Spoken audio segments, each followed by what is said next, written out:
이재명 대통령이 추가 장관 인선을 주말 새 발표하면서 앞으로 줄줄이 인사청문회가 이어질 텐데요. 먼저 국가보훈부 장관으로 지명된 권오을 후보자, 친정이었던 국민의힘으로부터도 강한 비토를 받고 있습니다. 이 권오을 후보는 이 경북 안동에서 삼선 국회의원을 하고 한나라당 시절에는 또 국회 농림해양수산위원장을 역임하고 18대 총선 공천 탈락 후에도 사무총장을 지냈습니다. 정말 좋은 지역구에서 꿀이랑 꿀은 다 빨아먹은 분이죠. 근데 이번 대선 또 21대 대선에서는 이재명 캠프에 합류해서 TK 지역에서 많은 또 역할을 하게 됩니다. 문제는 이 권오을 국가법무장관 후보자는 지금까지 보훈의 보자도 모르는 이 경력이 아주 전무하다는 겁니다.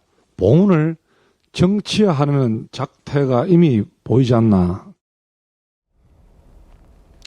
보훈의 보자도 모른다는 것보다 제일 먼저 검증 대상에 오른 게 바로 겹치기 근무 의혹입니다. 후보자의 아내분이 서울 종로에서 삼계탕집을 하신대요. 그런데 그 삼계탕집의 영업실장이라고 스스로 소개할 정도로 열심히 그 삼계탕집을 도왔다는 후보자가 2023년에 총 8,380만 원을 법니다. 어떻게 이렇게 벌었는가 쭉 봤더니 삼계탕 음식점을 같이 도와서 번 돈도 있었는데, 문제는 전국에서 모두 5군데 지역에서 후보자의 소득이 지금 확인됐다는 겁니다. 서울 강남에서는 산업용 자재기업으로부터 월급 받았고, 삼계탕집, 또 같은 종류의 인쇄물 업체로부터도 월급을 받습니다. 이번엔 또 부산입니다. 부산에서는 한 물류회사로부터 또 돈을 받고, 의정부에서는 대학 교수를 하면서 또 돈을 받았다고 합니다.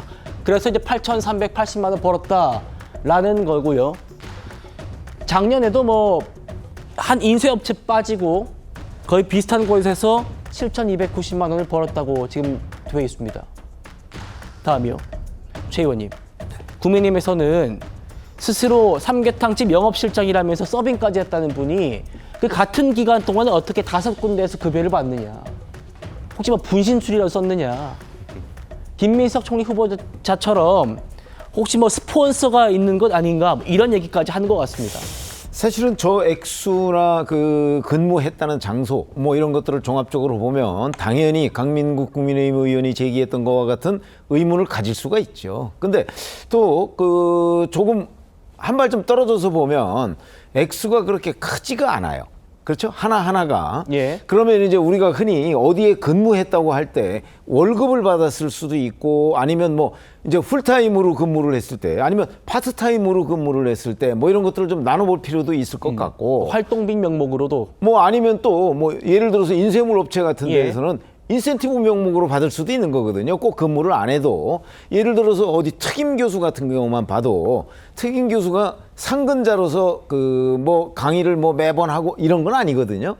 그랬을 때 이론적으로 보면 5군데에서 저렇게 1,000만 원에서 2천 몇백만 원 정도를 계속 받는 것이 불가능한 상황이라고 볼 수 있는 건 아닌 것 아닌가, 이런 판단이 들어서 좀 구체적으로 좀 월급식으로 받은 건지, 아니면 풀타임으로 근무를 한 건지, 아니면 무슨 다른 사정이 있는 건지, 이런 것들을 좀 따져봐야 될 상황인데, 그냥 전체적으로 우리가 인상적으로 받기에는 5군데에서 동시에 일정 액수를 이렇게 연간 받았다 하는 거는 의문이 드는 거는 사실입니다. 예. 일각에서는 말씀하신 대로 액수가 많지 않기 때문에 1,200만 원, 2천만 원 이렇게 되기 때문에 좀 비용 처리를 해가지고 세금을 좀 줄여보기 위한 목적 아니었는가, 이런 의혹도 제기하는 분들도 있습니다.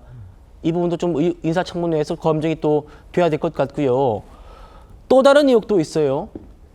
권오을 후보자가 선거법 유죄 확정 판결 받은 뒤에 선거 보전비 2억 7천만 원 아직까지 지금 반환하지 않고 있다라고 합니다. 이건 팩트로 지금 확인이 되고 있어요.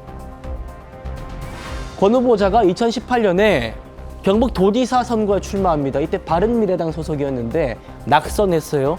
그런데 15%를 득표를 못해가지고 다만 10% 이상이었고 그래서 선거비의 절반만 국고로 보전받게 되는데 이후에 선거운동원으로 신고하지 않은 활동가들에게 금품 제공한 혐의 이걸로 기소가 됩니다.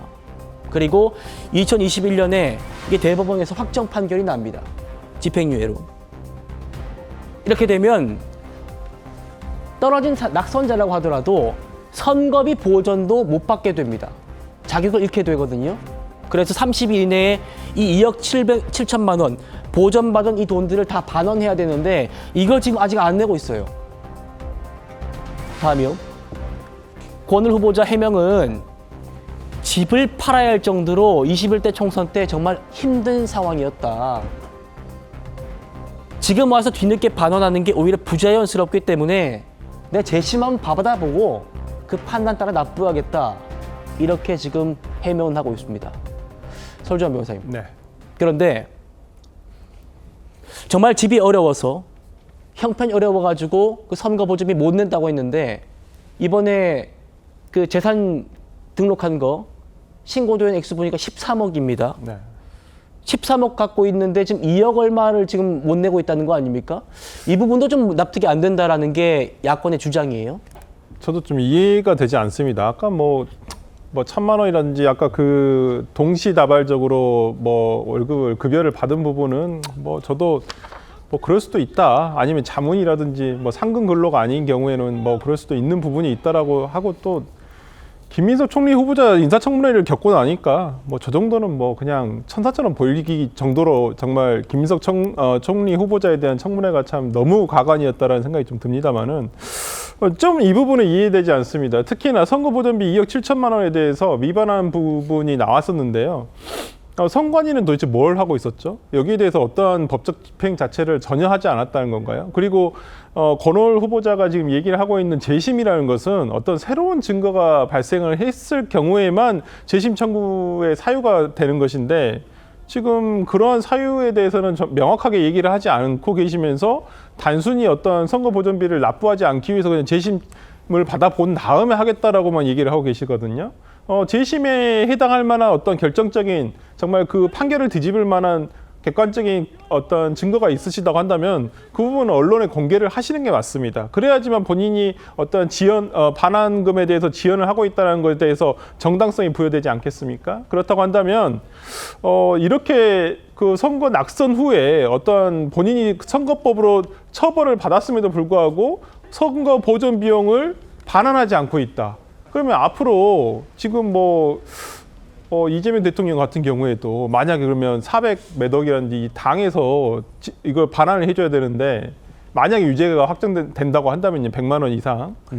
그렇다고 한다면 이런 부분에 대해서는 앞으로 선거에 출마하는 사람들이 그냥 갚지 않고 있다거나 아니면 그냥 보전을 받은 다음에 판결을 받더라도 반환하지 않는다고 한다면 더 어차피 다 국가 세금으로 결손 처리되는 것이거든요.